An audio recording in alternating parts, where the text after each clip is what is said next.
Hey, Barrett Edelstein here, your celeb expert and your celeb savant. Celeb Savant is a weekly entertainment show. We have long-form career retrospective type interviews with celebrities, singers, actors, and industry experts. Gipsy Kings are a band of Catalan rumba, flamenco, salsa, and pop musicians. Founded in 1978 in Arles and Montpellier in southern France, who perform mostly in Catalan, but also mix in Spanish with southern French dialects. Although the group members were born in France, their parents were mostly Gitanos, who fled Spain during the 1930s Spanish Civil War. Gipsy Kings became popular with their third self-titled album, released in 1987 and 1989 in the United States, which included the songs Jobi Joba, Bamboleo, and the ballad Un Amor. The record spent 40 weeks in the US charts, one of few Spanish-language albums to do so. The band has consistently released successful singles and albums throughout the years with sold-out tours the world over. Up next on Celeb Savant, we've got the Gipsy Kings, namely Tonino Baliardo, Vincent Patrac, otherwise known as Lukas, with translator Sebastien Ziane. Where do we find you in the world and how are you guys doing? Vous êtes où en ce moment et comment ça va? Ça va très bien, merci, bonjour. On est dans le sud de France, à Montpellier. They are south of France in Montpellier and they're doing great. As you can tell, Lukas is smiling, so they're doing great. Tell Lukas I love his smile. It's super cool. You. I think you understand. Now let's rewind. I think we're going to ask each of them individually. So Tonino first and then Lukas.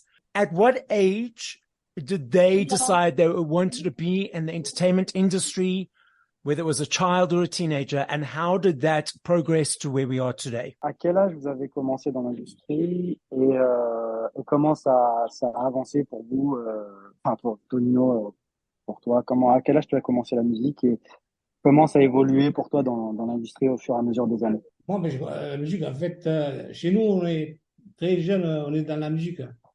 Parce qu'on voit en principe, c'est par famille, on voit les parents avec la guitare ou chanter. Donc, à l'âge de déjà 6-7 ans, je voulais apprendre la guitare.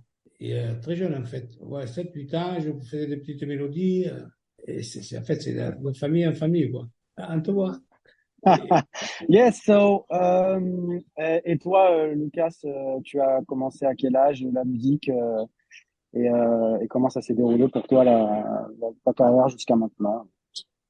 Mais moi, j'ai commencé la musique à l'âge de 6-8 ans, pareil, par le chant, et j'ai poursuivi par la guitare. Et puis l'évolution, j'ai appris parce qu'on apprend la musique, la rumba, on l'apprend en famille, et j'ai évolué comme ça, avec des petits projets, et puis aujourd'hui, j'accompagne le grand maestro.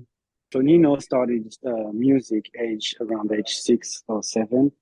And then it just carried on. And it's about the same for Lukas. And then he's very grateful to be able to be a part of the Gipsy Kings and perform with Maestro Tonino Baliardo. Why the name the Gipsy Kings? Where does the name come from? So, alors, le Gipsy Kings, c'est venu d'où, en fait, le nom? En fait, bon, après, les Baliardo, ce sont... il y avait un groupe qui s'appelait Los Reyes, c'était Los Reyes, et nous, les Baliardo. Et déjà, Reyes, ça veut dire roi, un peu, roi, les rois. Et moi, quand j'ai intégré le groupe, on en discutait. Pour avoir un international et tout, on a dit Gypsy King, ça serait mieux. Donc, ça fait du Gypsy King. International, c'est un nom anglais, ça sonnait bien. On voulait être, justement, on avait des ambitions internationales, donc on en a profité. D'accord.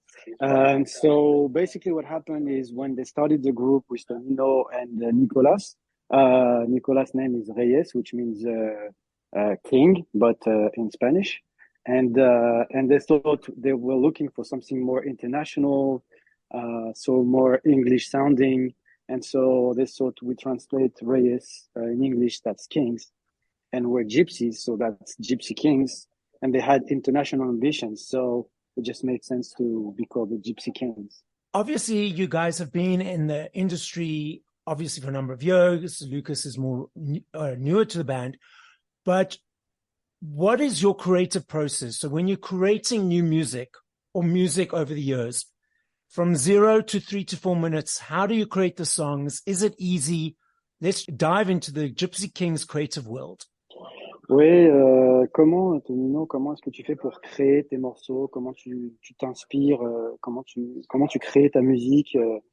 Voilà, explique-nous un petit peu ton processus créatif. Mais ça, je veux dire, ça vient de ma personne. J'aime bien créer. Tout jeune déjà, je composais des petites mélodies de jeune et j'ai continué en fait, j'aime composer. Peut-être plus que pratiquer parce que voilà, il faut chasser, c'est un peu de torture et tout, mais moi j'aime composer. Et j'ai composé pas mal de titres pour les Gipsy Kings, maintenant pour mes nouveaux projets. Donc voilà, ça fait partie de la musique pour moi. J'ai toujours composer et jouer, quoi. Okay. So it's inherent to his personality from very young age. He loves to create melodies and and he just carried on and basically get inspired from people he meets and the places he goes and just keeps on going with creating new music. Is very easy. It's part of himself, his soul. To be a creator. So it's a very easy process for him. What do each of you enjoy about performing live? Qu'est-ce que vous aimez dans la performance live? Autant Tonino que Lukas, arrête de rigoler. Je pense que c'est la relation qu'on peut partager avec le public, cette effervescence qu'on retrouve devant chaque public à travers le monde. Et c'est une musique communicative, donc c'est vrai que c'est assez facile pour nous. Et c'est un plaisir de recevoir, en fait, c'est beau, voilà, cette énergie. Les gens dansent, chantent avec nous, pleurent parfois, et c'est vraiment gratifiant. So what Lukas is saying is that, you know, it's the connection with the crowd, seeing people laugh, dance, enjoy the moment. Some of them are even crying sometimes. So it's really, he's really grateful for that. And it's an experience that you can't really get anywhere else that you can on stage. So I've got a question around this. I'm that guy who's always standing up in front, enjoying the moment, enjoying the experience. But I'm finding that the people around me are all got their cell phones out, trying to get the perfect image, perfect photo. They're tweeting, they're posting. From the people on you guys on the stage, seeing a bunch of phones, do you find that that's a bit of a disconnect from the experience of the audience, or you just find that's where society is at the moment? Par rapport au fait quand vous êtes sur scène, qu'il y ait beaucoup de téléphones qui sont en train de filmer et que les gens soient pas vraiment en train de regarder le spectacle, mais plutôt qu'ils le regardent à travers leur téléphone. Comment vous vivez ça sur scène? Est-ce que vous avez l'impression que du coup les gens sont un peu déconnectés du concert lui-même, ou est-ce que c'est comme ça et la société est comme ça aujourd'hui et du coup vous ça vous dérange pas plus que ça? Non, monsieur, ça ne nous dérange pas du tout. En fait, on comprend bien que c'est la société qui fonctionne comme ça. Avant, c'est vrai qu'on n'avait pas les téléphones dans des années en arrière, mais là, c'est comme ça et ça ne nous dérange pas du tout. Au contraire, je crois que ouais, ça va des images. Ça apporte une façon de communiquer aujourd'hui. Ces personnes-là qui filment et qui sont réactifs avec leur téléphone, aujourd'hui partagent à travers les réseaux sociaux. Je pense que l'image est super importante pour aujourd'hui. Et même, ça apporte quand même une énergie parce qu'on voit que les gens apprécient. On voit physiquement qu'ils apprécient, mais quand ils sortent leur téléphone, on sait que c'est un moment clé de la chanson ou que c'est une certaine chanson qui plaît plus que l'autre. Donc, c'est aussi remarquable pour nous et c'est important. Yes, so what they're trying to say is that it's not a bad thing.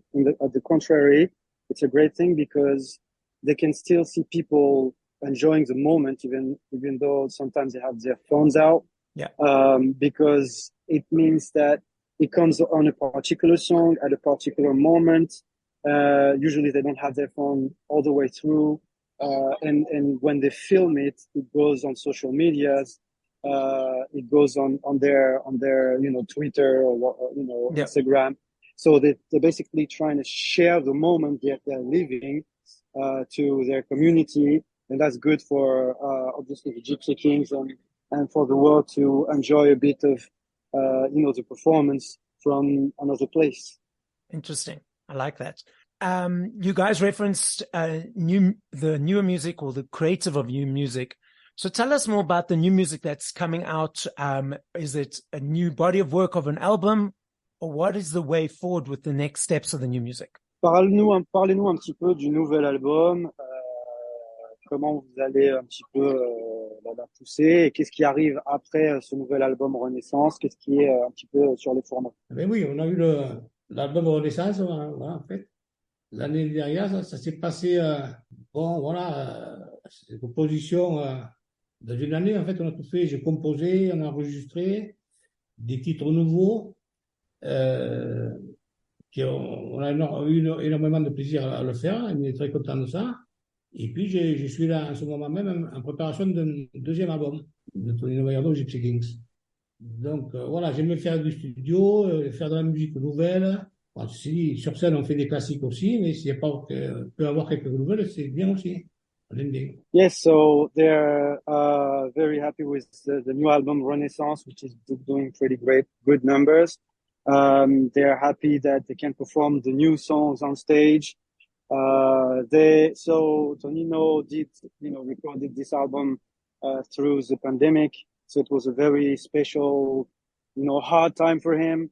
So he's very happy of the way it came out, and he's happy that he can keep on playing some new music alongside the big classics. And he's still in the studio right now working on another album, a second solo album.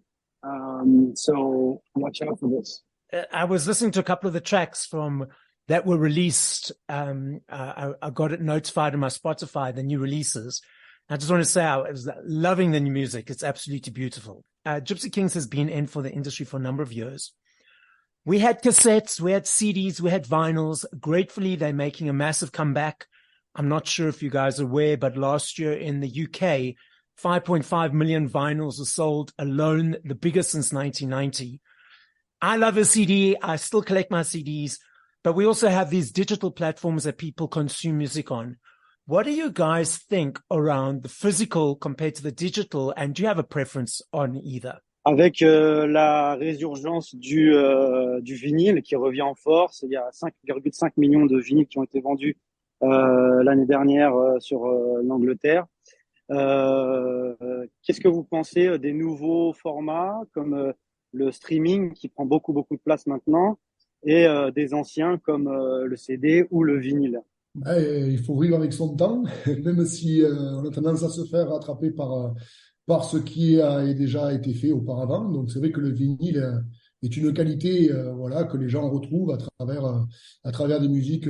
Voilà, et c'est super intéressant. Et après, c'est vrai que aujourd'hui aussi, il faut voir ce qui se fait. Et le streaming, c'est super important. C'est aussi une façon différente de travailler la musique.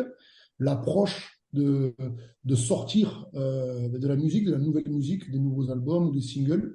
Voilà, c'est une stratégie commerciale différente et on y travaille dessus. D'ailleurs, voilà, l'album Renaissance, il est disponible aujourd'hui sur toutes les plateformes de téléchargement. Yes, so it's really different types of strategy in terms of commercial strategy.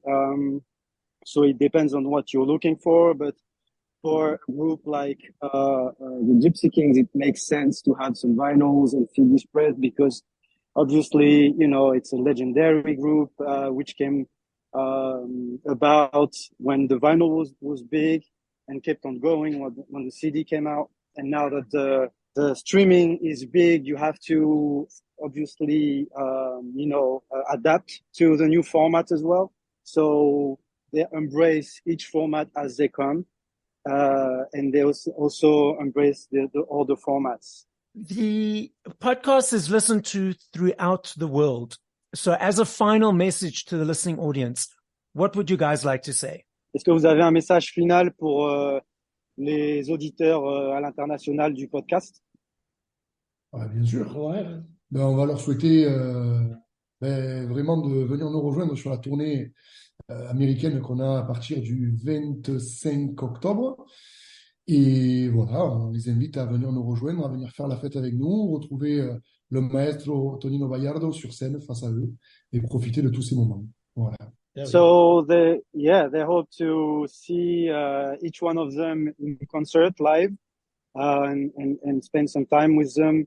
And they hope that they still enjoy the music, the hits, as well as the new music, and that they can embrace it with the same fervor.